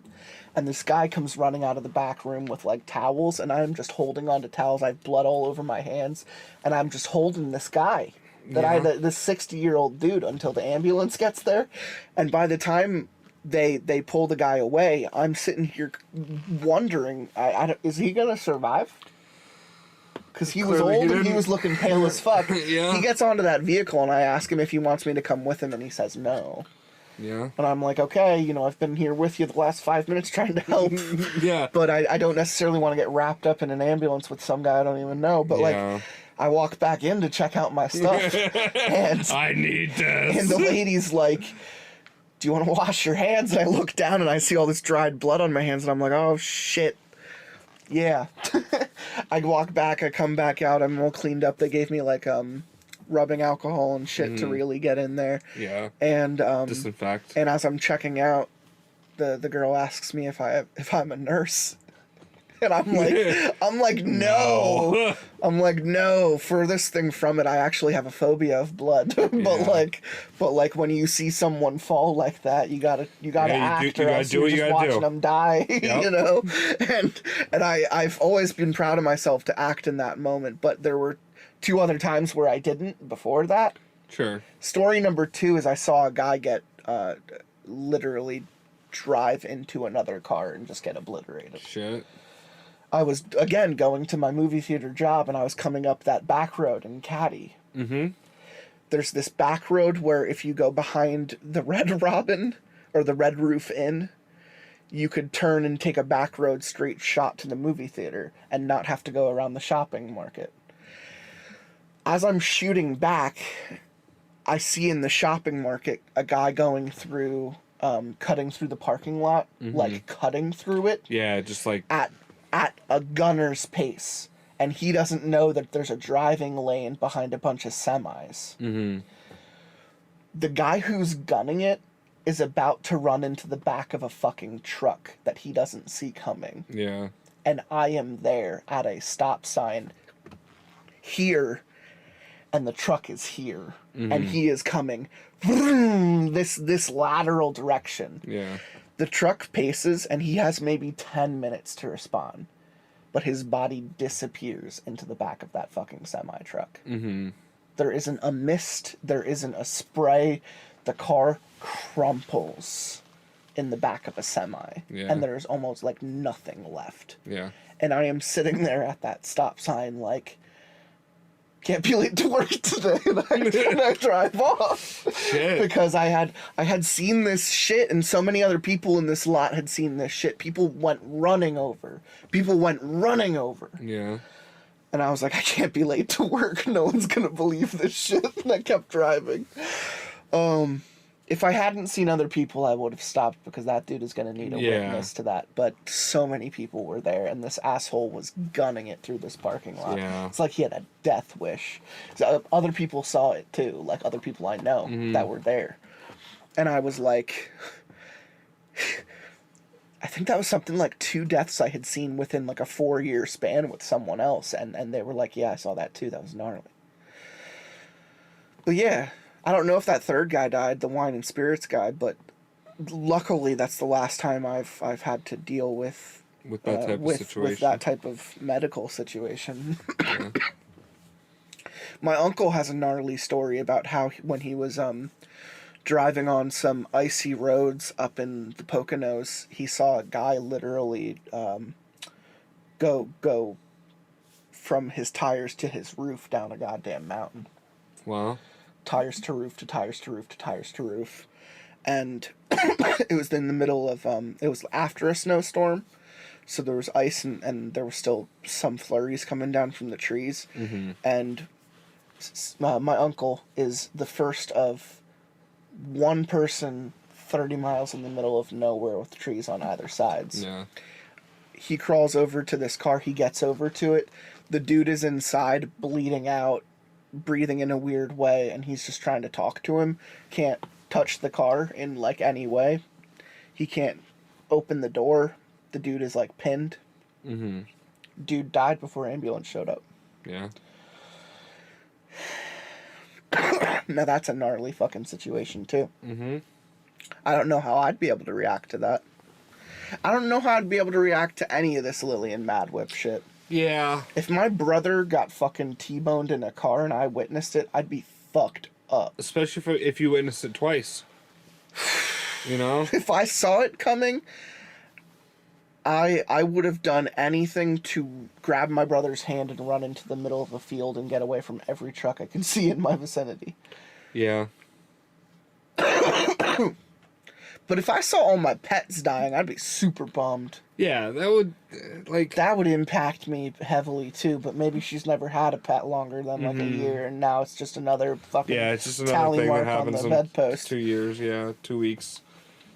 Fucking bing bong, fuck your life.